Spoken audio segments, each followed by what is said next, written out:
Hi, I'm here to share a unit with you today, and lots of resources for this unit are in the Extempore Commons, so make sure you take a look there after you watch this.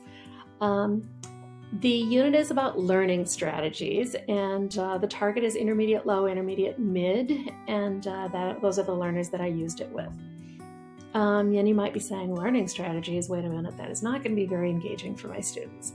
But hear me out, and I think you might change your mind.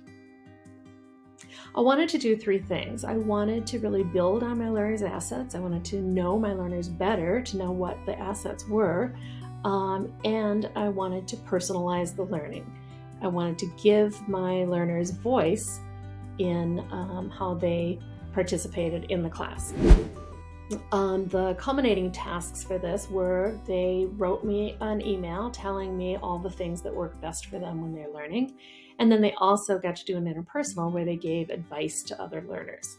So I'm going to kind of take you through the beginning stages of this task and then again point you towards the Extempore Commons.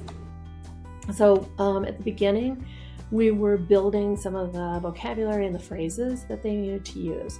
So I did this through stations, and the reason I did it through stations was not only did they build their vocabulary, but they got to experience 3 different learning strategies. At the first one, they heard song, and then they wrote lyrics, rhyming the words to help them learn them. At the second station, they just talked about the words. What connections did they make? Were there cognates? Could they put the words together in a story? And at the third station, they drew pictures, they drew mind maps, they color-coded things. So they got to experience 3 different strategies at the same time as building the vocabulary needed for the unit. And then we talked about what worked best.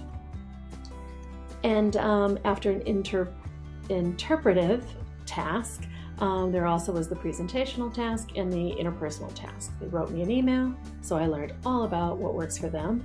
And then they also got a chance to really express themselves with each other, saying what works for them, and then giving each other some tips and advice.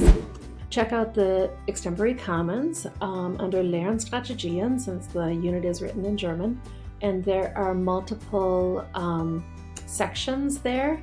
One is controlled practice. There's a couple linguistic elements specific to German, and then a free write and a free talk, a task, as well as a self-assessment. So I hope you enjoy the lesson, and I hope that it enables you to learn a little bit more about your students' assets, help them build their own assets, and personalize their learning. Thanks very much. Bye-bye.